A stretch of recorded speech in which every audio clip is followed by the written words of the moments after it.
This is a little bit different of a video today. I am sharing with you a bit about my time management skills. As a busy mom, a business owner, an online coach, and I'm actually a business owner of a closed business, still making money, doing other things to sustain my closed business until we can reopen. So I own a yoga studio. Most yoga fitness places are still closed right now in August 2020. And I have a lot on my plate. I'm a very busy person. And I don't say that as a bad thing. I'm busy. And I actually like that. It keeps me from, finding or getting in kind of a rut. And when you've got too much time on your hands, I don't know if you've noticed this, too much time on my hands, you start to get lazy because you don't have the deadlines. You don't have this is all I can do right now, so I'm going to do it and get it done. You don't have that or anyone telling you to do anything. So you can sort of just float. And if you're there right now, that's okay. That's okay. Many of us are. If you're not a parent, let's say, and you don't have, or your work is pretty easy. I don't know. Anyway, but I'm talking to you, those of you who are very busy, who are parents, who don't feel like you have enough hours in the day ever. Okay? Ever. And I want to share with you what I've been doing and how I increase my productivity while now closed business, even busier mom, no daycare, anything like that. So here we go.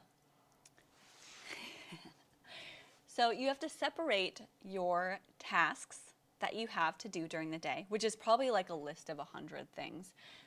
Separate them into 3 categories. Number 1, tasks that you need 100% laser focus. It's called in the zone tasks. Laser focus. No distractions. Those are things like if someone were to come and distract you, it would take you a little bit longer to get back in it. This is like a training call, a conference call, if you're working and teaching something on Zoom, making a video, writing a newsletter or an important email, or sort of things that involve all of your energy. Not physical energy, let's say, but like that mental need to get this done. Or you things you say, I just need 30 minutes, okay? I just need 30 minutes. Do not distract me. So you've got tasks like that. And typically what you have to get done during the day, there's probably 3 or 4 of those. It's not a lot. There's probably 3 or 4. And then the second task or the second to-do list things are things like that you could get distracted. You still need to focus a little bit, but if you got distracted, you could come back to it easily. This is like a half zone task. That's what I'm going to call it. This would be things like making lunch or chopping vegetables. Like you need to make sure you don't cut yourself, but you could still get distracted. Someone could ask you a question, you get back to it. Also, the thing that really mind baffled me when I realized this was that working out or doing your own yoga practice is not a full in the zone thing. It's a half task. And so knowing that, I had to kind of switch my mindset around when I should be doing my workout. Other things might be, making a phone call or printing some documents or I don't know, watering the plants, that kind of stuff.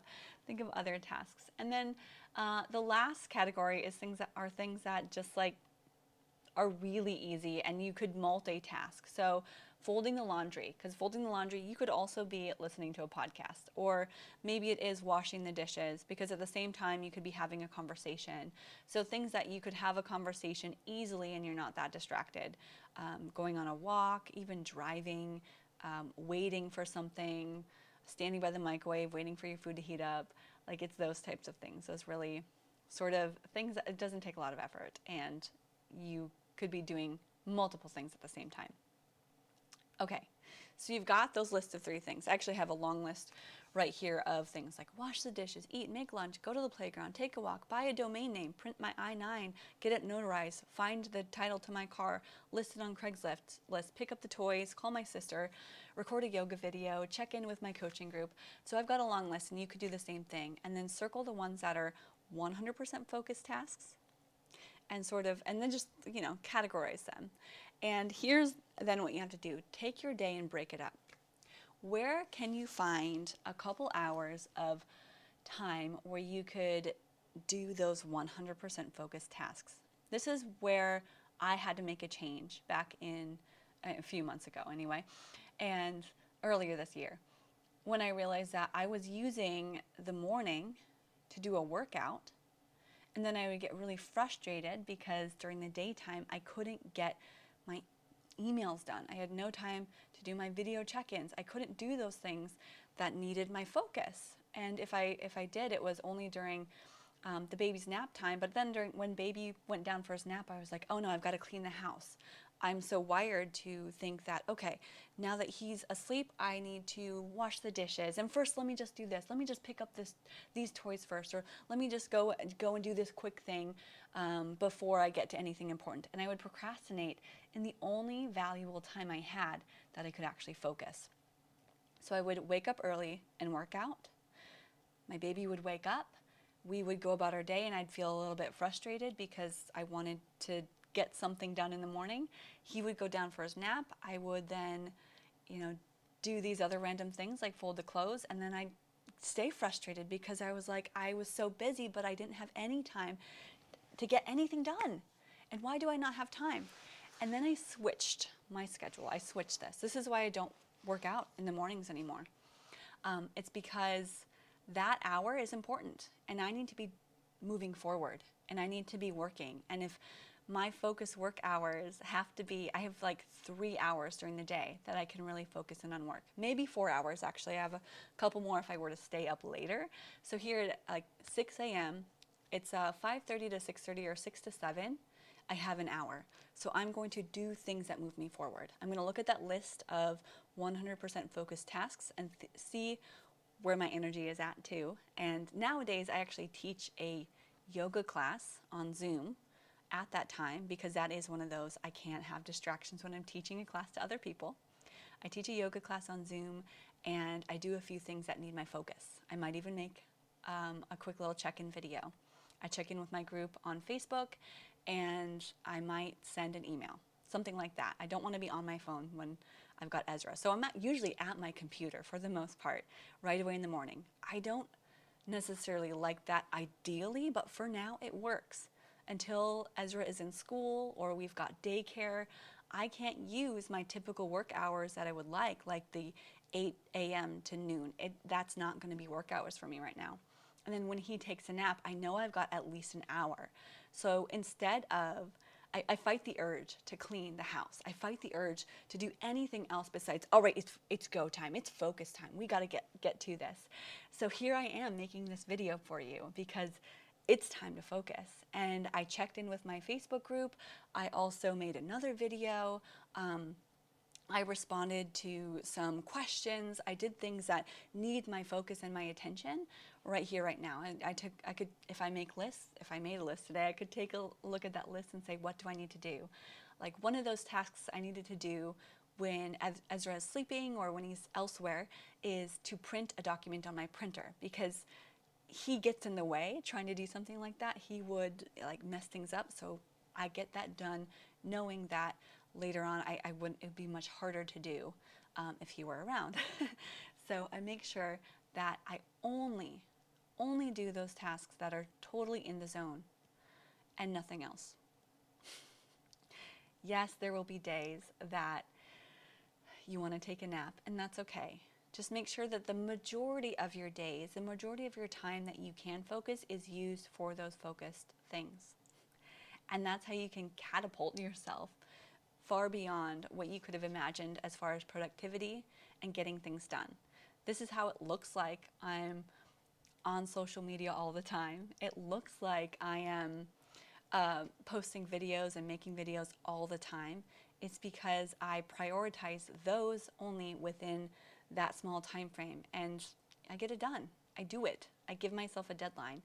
And knowing that he's asleep right now and could wake up at any minute, every minute from here on out is like a bonus. And anything else I get done in this time, if I'm able to send a couple more emails or make one more short video, is like, hallelujah.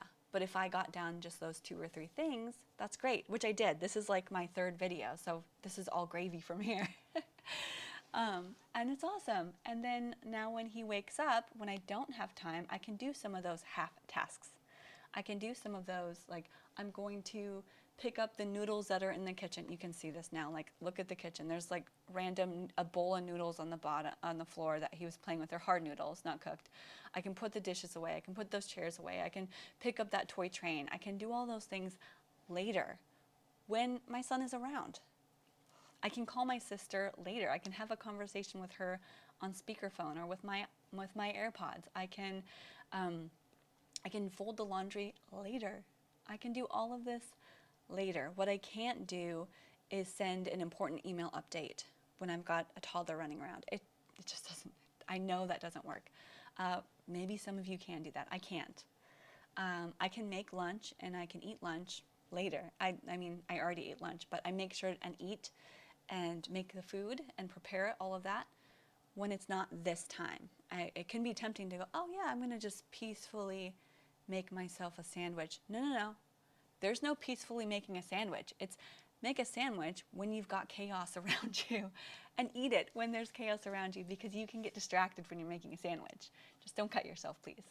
But that's how I do it. That's how I do it, and I hope this is helpful for you. So if you want to go ahead and make a to-do list and separate your to-do list into categories, 3 categories. Number 1, full focus tasks, in the zone tasks, half zone tasks, and then fluffy tasks. And then look at your schedule and find a place, maybe 1, 2, 3, or up to 4, hopefully 4 hours, where you can totally be in the zone. For me, it's first hour of the morning, up to 2 hours for nap time, and 1 or 2 hours maybe after bedtime for Ezra. But I know also at nighttime, my focus is shot. So I make sure if I do tasks, like my in the zone tasks, it's not videos, it's probably more so emails and things that I don't need a lot of energy for. Right now would be the best time for me to make videos, is when I'm awake, it's midday, here I am. All right, that's all I have for you. I can stop blabbing now. I hope this was super helpful for your time management, your productivity. And if it was, give it a like. Make sure to subscribe to my channel if you are a yoga teacher specifically looking for teaching tips, and specifically teaching online tips. I also just created a new training called The Unexpected 1K. The Unexpected $1,000, which runs you through affiliate marketing, actually, and how I have earned random money in the background while then being mostly a mom and an online business person. So how I make money in the background through affiliate marketing and YouTube monetization, that's in that training. You can check it out at unexpected1k.com. Just unexpected1k.com. And I'll post a couple other links down below. Like, subscribe, head to my website for more, ashesyoga.com. See you next time.